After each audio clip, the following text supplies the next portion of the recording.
Hello VTubers, Village here, and welcome to another episode of King of the Hill. As you saw in the last episode, I sadly lost to the weirdest tactic ever from OwnerWouty, who is the reigning champion. He's gonna be challenged by Stevesmink today, and Stevesmink picked this awesome mountain stage.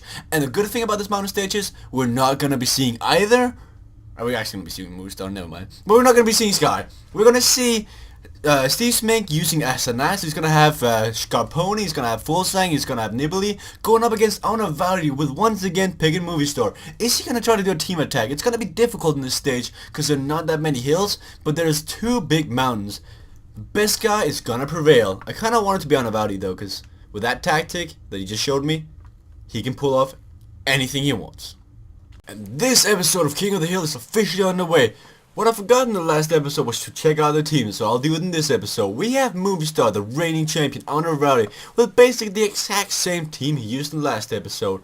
Can he repeat the victory and become a 2 times reigning champion?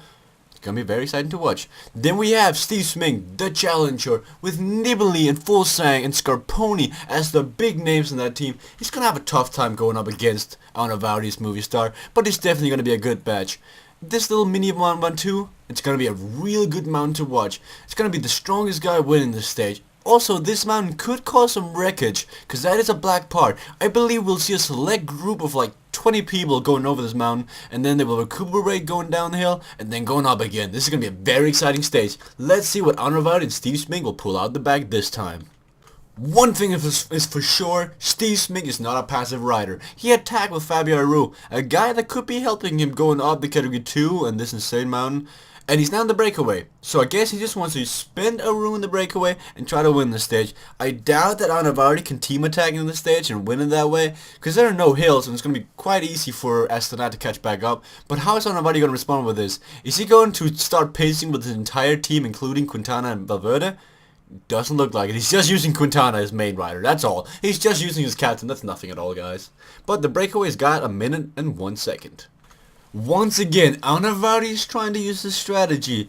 He beat me in the last episode with this, and I am ashamed to lose to this. Because in theory, pacing with your favorite and your co-captain and your vice-captain and your whatever captain should never work.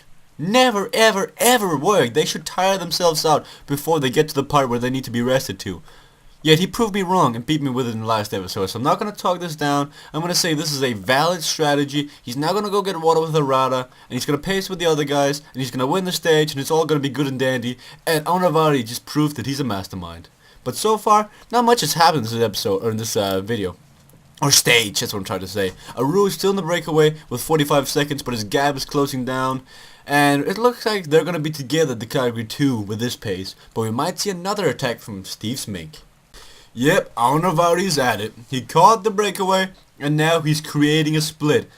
Yep, between Quintana... Why is Visconti... If he would stop pacing with Visconti right there, he would have been gone. At least it looked like it, but the peloton's definitely breaking up. Right here, right here, yeah, 34 people, 32 people. The peloton's already breaking up. Already now we have a select group, and it's gonna get even thinner once we reach the category 2. This was not even that steep of a mountain. This strategy, I mean... All praise Lord OwnerWouty for pulling one and all of us. This is insane. With 104 kilometers to go, it's going to be very exciting to see if you can keep up this pace. But it's all guys from Team Movie Star and Astonat who's in this group. Or at least the important ones, it looks like. I see Nibbly, I see Scarponi, and I see Fullsang, I believe. So we should be all good.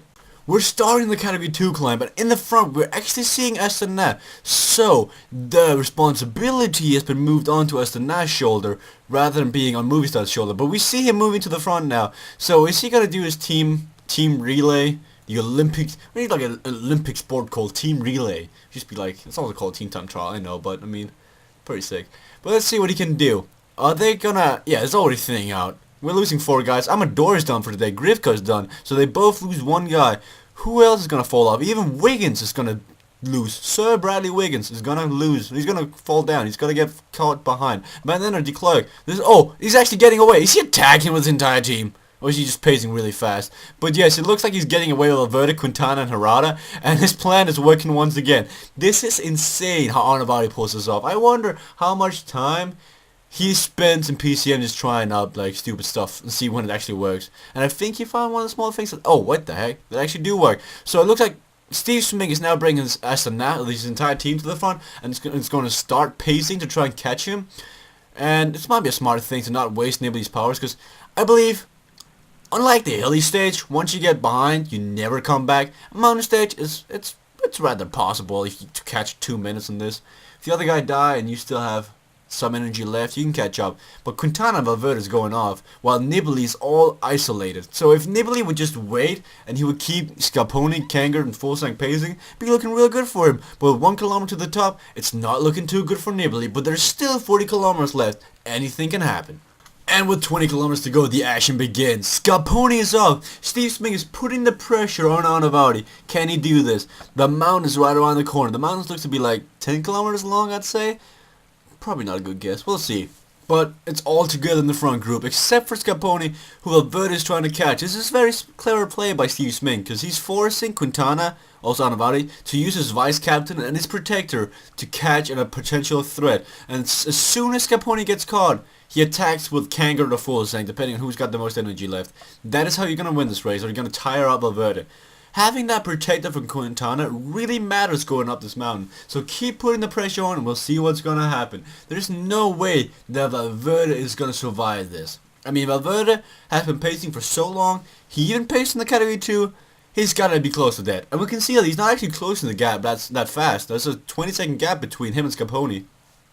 He might actually have a chance, and it looks like we now hit the mountain. We're going up it, and this is where he needs to just protect Quintana and go off. And the same thing with Nibali, and yes, it looks like Kanger was dead, and now it's going to be Nibali Fuglsang versus Quintana and Valverde.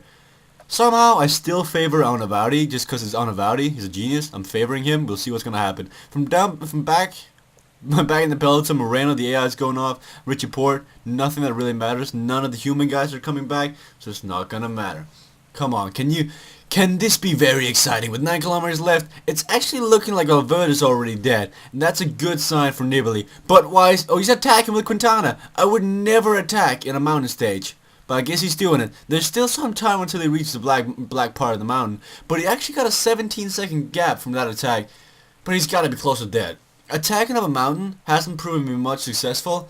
But it's OwnerWouty. Once again, he's a genius. He does just things that are not expected and not proven to work before, and he makes them work. So can he make an attack work? A 10-second gap, and Fuglsang and Nibali are looking real comfortable. Fuglsang has not been... He's saved all his energy for just this moment. I think Nibali's probably even pacing like 75 or 80. He doesn't even need to pace that fast, because Quintana's been pacing for a long time, and he's kind of dying. With 6.8 kilometers to go, it's looking like Nibali's got the upper hand.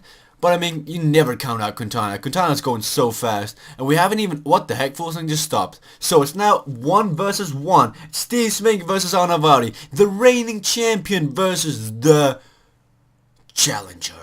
Who's going to win? I'm probably saying... What the heck? He got a 20-second gap out of nothing.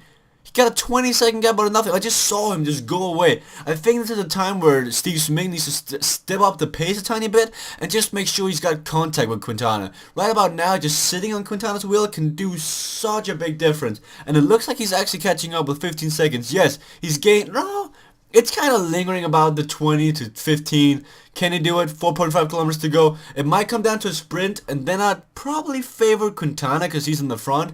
But 10 seconds, and there's contact. With 4 kilometers to go, there's contact between Quintana and Nibali might actually just go right past him, but it doesn't look like it. So they're both setting up, but Quintana's dead. When he does this animation, it means he's dead, so he's emptied out. It looks like we might have a new champion, and we are.